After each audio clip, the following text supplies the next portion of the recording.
I had the most incredible leader on my team. She could have done my job plus her job without breaking a sweat. She took on every small and large task, and I was so grateful because we all know there will always be more work than workers. Then another leader mentioned to me that he noticed my star volunteer was rotating herself out of attending service. She wasn't keeping up with her devotion time. At first, I didn't want to address this. She showed signs of burning out. She was doing the work of the ministry, but seemed like she had forgotten why and who she was serving. I owed it to her, and I owed it to the ministry to have a loving conversation with her. There's a widely used symbol of the oxygen mask on the airplane. When cabin pressure drops, you're told to place your own mask on before assisting another person with theirs. That way you don't pass out and can effectively help others. Too many times, volunteers go without their spiritual oxygen mask, thinking they can still continue the work they're doing for God without being connected to the one who fills them up spiritually. Eventually, they can become drained and can burn out. As a ministry volunteer, it is important for us to recognize our own limits of time and energy and to make sure we are placing Christ in the center. To be Christ-centered means you're aligned. Philippians 2:1-4 calls us to Christ's example of humility. It reminds us to be of the same mind, same love, and one mind. One person isn't better than the next, but rather keep your eyes fixed on Him. In this same way, a great team is made up of healthy individuals. It is up to you to stay fed physically, emotionally, and spiritually. Philippians 2:12-18 calls us to be responsible, but we also must care for each other. I'm talking about authentic and sincere care. This kind of relationship takes mutual agreement, and it takes time to build. Even more than that, it takes vulnerability. When you truly care about someone, you can find a place to respect your differences and assume the best of each other. The Apostle Paul didn't want the people of Philippi to depend on him, but rather they had to depend on the Lord. That same Lord that worked through Paul also works through you. Attracting and enlisting volunteers. A great way to attract and enlist new volunteers is by empowering your current volunteers to go find their friends. I would actually consider this the best practice. Birds of a feather flock together. We naturally gravitate to people similar to us. It takes truly caring and building relationships that grows the trust and shared vision to serve together. Identify just a few of your all-star volunteers and be able to verbalize what you see in them that makes them such great people to serve with. Encourage them often with these words of affirmation and ask them if any of their friends would like to join them in serving. What inspires great volunteers to lead well? Many times your team's inspiration comes from your inspiration. Don't be afraid to open up about your hopes and dreams for the ministry, for kids, for the family, and for yourself. Include the shared vision of your core. The more you allow yourself to lead through relationship and vulnerability, the more your volunteers will want to lead in a similar way with other volunteers and with the kids. Inspire others from the source. Serving is biblical. Some of my favorite verses that tell us this truth include Galatians 6:10. So then, as we have opportunity, let us do good to everyone, and especially to those who are of the household of faith.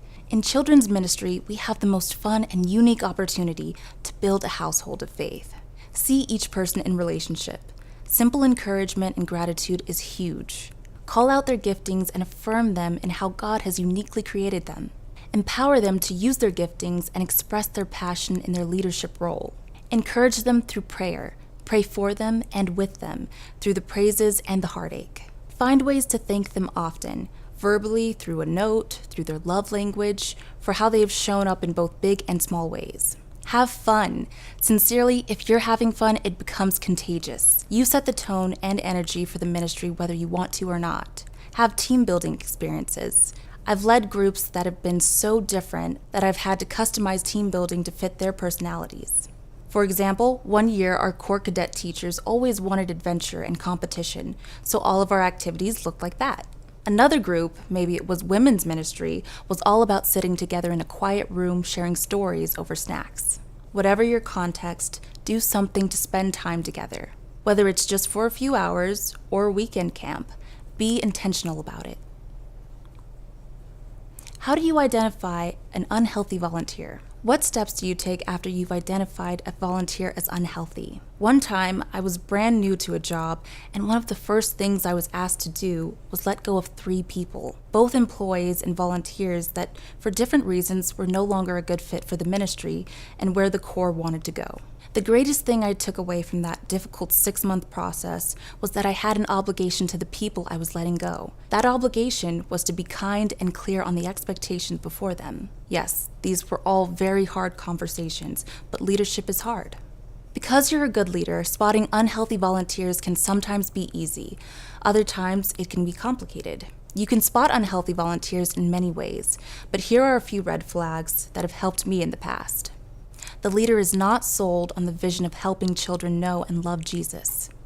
The leader is repeatedly inconsistent in showing up when scheduled to teach or lead a class. The leader is negative or passive-aggressive when responding to the children. This one is always harder than anyone ever expects it to be. Communicating takes as much listening as it does talking. When a conflict arises, it takes great courage to be honest, kind, and ultimately find a compromise. Our culture has taught us that conflict has to be like the Real Housewives, people yelling and screaming and turning over tables. Conflict is a necessary part of any relationship, and being in ministry will surely produce times of conflict. The best practice to overcome this is to be upfront about the issues you've seen and allow the volunteer to respond.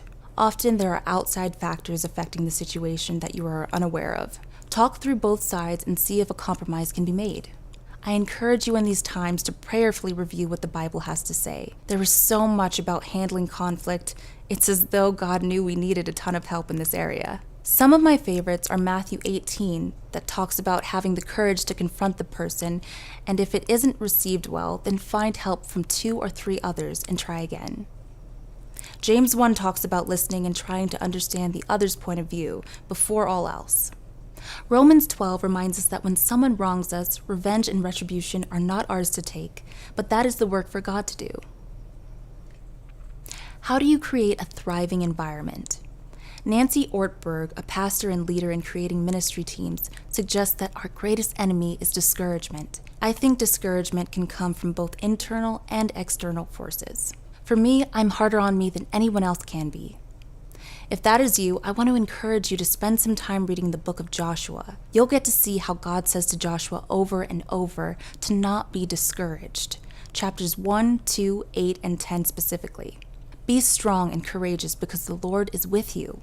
Get to the business of surrounding yourself with awesome people. I'd like to wrap up this lesson with wise tips taken directly from Ortberg's book, Unleashing the Power of Rubber Bands. Get people who are better than you and be glad for it. Get people who can come up with new and innovative ways to do things and applaud that. Get people who will tell you the truth and make great collaborative decisions. Get people who will pursue the best both for themselves and for everyone in the ministry. Get strong people at every level in your ministry. Get them and lead them with kindness and encouragement. It is hard work, but it is totally worth it.